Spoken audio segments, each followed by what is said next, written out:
Mis hermanos, Dios les bendiga, les habla Teo Hernández. Hoy en este día voy a compartirles el capítulo número 8 de San Marcos. Estamos leyéndoles este libro bello del Santo Evangelio de San Marcos para que aprendamos, mis hermanos, también de los evangelios. Hemos concluido con el Antiguo Testamento, unos muy bellos libros, bellas historias, pero ahora enseguida vamos a comenzar, mis hermanos, con los libros de el Nuevo Testamento, comenzando con el libro de San Mateo, y en esta ocasión pues estamos leyendo el libro de San Marcos. Por si gusta en este momento sacar su Biblia, voy a comenzar a leer ese capítulo y luego vamos a darle un poquito de discernimiento para ver qué el Señor nos quiere dar a entender en su mensaje de hoy día. Porque todos, mis hermanos, deberíamos de conocer de la palabra de Dios. Desafortunadamente, no toda la gente busca de Él. No toda la gente se acerca a nuestro Dios. Nosotros que conocemos de Él, que conocemos de todos los regalos que nos da diariamente, especialmente, mis hermanos, la vida. La vida es primordial y cuando tenemos salud estamos más que agradecidos con nuestro Señor. Deberíamos de estarlo también cuando nos enfermamos. Así, de esa manera nos acordamos de Él, de que tenemos un Dios y que Él nos puede dar la sanación. Y por eso, mis hermanos, tenemos que pedirle a Dios todos los días de nuestra vida para que recibamos la salud, para que recibamos lo que ocupamos de Él. Voy a comenzar pues en este momento, mis hermanos, en el nombre del Padre, y del Hijo, y del Espíritu Santo. Amén. En aquellos días se juntó otra vez muchísima gente, y no tenían nada para comer. Jesús llamó a sus discípulos y les dijo: Siento compasión por esta gente, pues hace ya 3 días que están conmigo y no tienen nada para comer. Si los mando a sus casas sin comer, desfallecerán por el camino, pues algunos de ellos han venido de lejos. Sus discípulos le contestaron: ¿De dónde podemos sacar en este lugar desierto el pan que necesitan? Jesús les preguntó: ¿Cuántos panes tienen? Respondieron: 7. Entonces mandó a la gente que se sentara en el suelo, y tomando los 7 panes, dio gracias, los partió y empezó a dárselos a sus discípulos para que los repartieran. Ellos se los sirvieron a la gente. Tenían también algunos pescaditos. Jesús pronunció la bendición y mandó que también los repartieran. Todos comieron hasta saciarse, y de los pedazos que sobraron, recogieron 7 cestos. Eran unos 4,000 los que habían comido. Luego Jesús los despidió. Enseguida subió a la barca con sus discípulos y se fue a la región de Dalmanuta. Vinieron los fariseos y empezaron a discutir con Jesús. Querían ponerlo en apuros y esperaban de él una señal que viniera del cielo. Jesús suspiró profundamente y exclamó: ¿Por qué esta gente pide una señal? Yo les digo que a esta gente no se le dará ninguna señal. Y dejándolos, subió a la barca y se fue al otro lado del lago. Los discípulos se habían olvidado de llevar panes y tan solo tenían un pan en la barca. De repente les hizo esta advertencia: abran los ojos y cuídense tanto de la levadura de los fariseos como de la de Herodes. Se dijeron unos a otros: la verdad es que no tenemos pan. Jesús se dio cuenta y les dijo: ¿por qué estos cuchicheos? ¿Porque no tienen pan? ¿Todavía no entienden ni se dan cuenta? ¿Están ustedes tan cerrados que teniendo ojos no ven y teniendo oídos no oyen? ¿No recuerdan cuando repartí 5 panes entre 5,000 personas? ¿Cuántos canastos llenos de pedazos recogieron? Respondieron: 12. Y cuando repartí los 7 panes entre 4,000, ¿cuántos cestos llenos de sobras recogieron? Contestaron: 7. Entonces Jesús les dijo: ¿y aún no entienden? Cuando llegaron a Betsaida, le trajeron un ciego y le pidieron que lo tocara. Jesús tomó al ciego de la mano y lo llevó fuera del pueblo. Después le mojó los ojos con saliva, le impuso las manos y le preguntó: ¿ves algo? El ciego, que empezaba a ver, dijo: veo como árboles, pero deben ser gente, porque se mueven. Jesús le puso nuevamente las manos en los ojos, y el hombre se encontró con buena vista. Se recuperó plenamente y podía ver todo con claridad. Jesús, pues, lo mandó a su casa, diciéndole: ni siquiera entres en el pueblo. Salió Jesús con sus discípulos hacia los pueblos de Cesarea y de Filipo, y por el camino les preguntó: ¿quién dice la gente que soy yo? Ellos contestaron: algunos dicen que eres Juan el Bautista, otros que Elías o alguno de los profetas. Entonces Jesús les preguntó: ¿y ustedes? ¿Quién dicen que soy yo? Pedro le contestó: tú eres el Mesías. Pero Jesús le dijo con firmeza que no conversara sobre él. Luego comenzó a enseñarles que el Hijo del Hombre debía sufrir mucho y ser rechazado por los notables, los jefes de los sacerdotes y los maestros de la ley, que sería condenado a muerte y resucitaría a los 3 días. Jesús hablaba de esto con mucha seguridad. Pedro, pues, lo llevó aparte y comenzó a reprenderlo. Pero Jesús, dándose la vuelta, vio muy cerca a sus discípulos. Entonces reprendió a Pedro y le dijo: apártate y ponte detrás de mí, Satanás. Tus ambiciones no son las de Dios, sino las de los hombres. Luego Jesús llamó a sus discípulos y a toda la gente y les dijo: el que quiera seguirme, que renuncie a sí mismo, tome su cruz y me siga. Pues el que quiera asegurar su vida, la perderá, y el que sacrifique su vida por mí y por el Evangelio, la salvará. ¿De qué le sirve a uno si ha ganado el mundo entero, pero se ha destruido a sí mismo? ¿Qué podría dar para rescatarse a sí mismo? Yo les aseguro, si alguno se avergüenza de mí y de mis palabras en medio de esta generación adúltera y pecadora, también el Hijo del Hombre se avergonzará de él cuando venga con la gloria de su Padre, rodeado de sus santos ángeles. Palabra del Señor. Gloria a ti, Señor Jesús. Muchísima información, mis hermanos, en este bello capítulo de San Marcos. Nos hablan de muchas cosas, la palabra de nuestro Señor hoy en este día. Es muy hermoso, mis hermanos, que reconozcamos el poderío del Señor. Y si nos damos cuenta, todos los evangelios nos hablan de diferente manera sobre las multiplicaciones y sobre las sanaciones. En los otros evangelios nos habla de qué manera nuestro Señor Jesús sanaba a la gente. En este libro de San Marcos, en estos versículos nos habla muy diferente. Nos habla, por ejemplo, de la sanación que hizo a este ciego que le trajeron.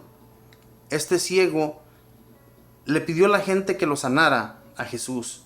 Ni siquiera fue él quien lo pidió, sino que fue la gente que se lo acercó y le pidieron que lo tocara, que orara por él para que fuera sano. Y Jesús lo saca aparte. Nos dice la palabra de nuestro Señor, que Jesús lo saca fuera de la ciudad y lo empieza a sanar. En otras partes, en otros evangelios, si nos damos cuenta, Jesús cuando sana a los enfermos, enfrente del gentío, hace las sanaciones. A él lo sacó aparte, no sabemos por qué. Pero Jesús sí sabía sus razones, ¿verdad? En los primeros versículos dice: en aquellos días se juntó otra vez muchísima gente y no tenían nada que comer. Jesús llamó a sus discípulos y les dijo: siento compasión por esta gente, pues hace ya 3 días que están conmigo y no tienen nada para comer. Si los mando a sus casas sin comer, desfallecerán por el camino, pues algunos de ellos han venido de lejos. Sus discípulos le contestaron: ¿de dónde podemos sacar en este lugar desierto el pan que necesitan? Jesús les preguntó: ¿cuántos panes tienen? Respondieron: 7. Entonces mandó a la gente que se sentara en el suelo, y tomando los 7 panes, dio gracias, los partió y empezó a dárselos a sus discípulos, para que ellos los repartieran. Ellos se los sirvieron a la gente, tenían también algunos pescaditos. Jesús pronunció la bendición y mandó que también los repartieran. Fíjense, en este versículo 6, cuando Jesús les dice a sus discípulos que cuántos panes tienen, Jesús cuando pronuncia la bendición, yo me imagino que esos cestos donde tenían los panes comenzaron a multiplicarse, comenzaron a llenarse. Y todavía más adelante cuando Jesús les dice que se cuiden de la levadura de los fariseos y de la de Herodes, ellos no entienden, ¿verdad? Él no les está hablando de pan, Él les está hablando de otra forma. Que si no recuerdan de la vez que Él repartió sus panes y esos pescados entre tanta gente. La gente se cierra, la gente se tapa cuando Jesús los interroga, cuando Jesús les hace preguntas sobre cosas. Y es que, mis hermanos, así tenía que ser. No iban a entender, no iban a comprender los mensajes de nuestro Señor. Ya los profetas lo habían anunciado, que por más que tenían ojos no iban a mirar, y que con sus oídos, por más que pusieran atención, no iban a entender. Y esto sucedió realmente cuando Jesús les explicaba las Escrituras, cuando les explicaba de las nuevas reglas y las nuevas leyes que Él venía a traernos, para que entendiéramos el mensaje de nuestro Dios, que no era tan necesario hacer tantos sacrificios, sino solamente entregar nuestro corazón a Dios. Más adelante dice, cuando Jesús sana al ciego, en el versículo 22 dice, cuando llegaron a Betsaida, le trajeron un ciego y le pidieron que lo tocara. Jesús tomó al ciego de la mano y lo llevó fuera del pueblo. Después le mojó los ojos con saliva, le impuso las manos y le preguntó, ¿ves algo? El ciego, que empezaba a ver, dijo, veo como árboles, pero debe ser gente, porque se mueven. Jesús le puso nuevamente las manos en los ojos, y el hombre se encontró con buena vista. Se recuperó plenamente y podía ver todo con claridad. Fíjese, cuando le impone Jesús la primera vez las manos, dice que no ve todavía con claridad, pero ya la segunda vez, él ve con claridad. Jesús lo había podido hacer ver de la primera vez, si él hubiese querido así. Sin embargo, tuvo que ser la segunda. Y esta es una enseñanza para nosotros, hermanos, que nosotros siendo humanos, siendo de carne, que no tenemos lo que Jesús tenía. Jesús tenía el Espíritu de Dios. Él era Dios. Él nos trae la enseñanza, mis hermanos, para que con insistencia oremos por nuestros hermanos enfermos. Que no nos desesperemos cuando los miremos que no sanan. Jesús, mis hermanos, hizo esta sanación, lo sanó hasta la segunda vez que oró por él, no en la primera. Y es que Él lo quiso hacer así, mis hermanos, y quedó en las Escrituras para que oremos también nosotros con insistencia, que no nos desesperemos a las primeras, que hagamos conciencia de que la ayuda va a llegar tarde que temprano. Más adelante en el versículo 27 dice, salió Jesús con sus discípulos hacia los pueblos de Cesarea, de Filipo, y por el camino les preguntó, ¿quién dice la gente que soy yo? Ellos contestaron, algunos dicen que eres Juan el Bautista, otros que Elías o alguno de los profetas. Entonces Jesús les preguntó, ¿y ustedes, quién dicen que soy yo? Pedro le contestó, tú eres el Mesías. Pero Jesús les dijo con firmeza que no conversaran sobre él. Jesús les dice a ellos con firmeza que no conversaran sobre él. En los otros evangelios nos habla de otra manera.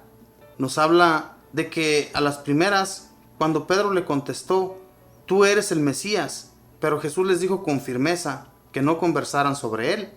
En otros evangelios, los que hemos leído la palabra de Dios, nos habla diferente. Nos dice que Jesús le dice a San Pedro que eso no le fue revelado por la carne, sino le fue revelado por el Padre que está en los cielos, por el Espíritu. Y aquí nos dice que simplemente les dice que no le cuenten ni conversen con nadie sobre él. Se da cuenta Jesús de que eso no le había sido revelado a San Pedro por la gente, sino por el mismo Dios que está en el cielo que se lo reveló. Y dice más adelante en el versículo 31, luego comenzó a enseñarles que el Hijo del Hombre debía sufrir mucho y ser rechazado por los notables, los jefes de los sacerdotes y los maestros de la ley, que sería condenado a muerte y resucitaría a los 3 días. Jesús hablaba de esto con mucha seguridad. Ya Jesús sabía, mis hermanos, cómo Él iba a padecer, los sufrimientos que Él iba a pasar. Por eso cuando Él ora en el huerto de los olivos, le pide al Padre que si es posible, le quite esa copa, que si no la tiene que beber, que no la beba. Pero le dice Jesús al Padre que no se haga su voluntad, sino la de Él. Y así debemos nosotros actuar, mis hermanos. Cuando le pedimos algo a Dios y de repente solamente vienen sufrimientos a nuestra vida, debemos pedirle a Dios con insistencia, así como Jesús. Él oró en el huerto de los olivos insistentemente, le pedía a Dios que le quitara esa copa. Si no tenía que beberla, que no la bebiera. Sin embargo, la tuvo que beber, tuvo que pasar por todo aquel padecimiento, y Jesús lo hizo con amor ya después, porque sabía que por esa causa nosotros íbamos a ser salvos. Nosotros íbamos a comprender más tarde que Él había padecido, que Él habría muerto por nuestra salvación. Y de eso debemos estar agradecidos con Dios, de que nos envió a su Hijo para que tú y yo, hermanos, tengamos una vida eterna, una vida plena en nuestro Dios. Que Dios les bendiga, que tenga buen día, buena tarde, buena noche. Bendiciones.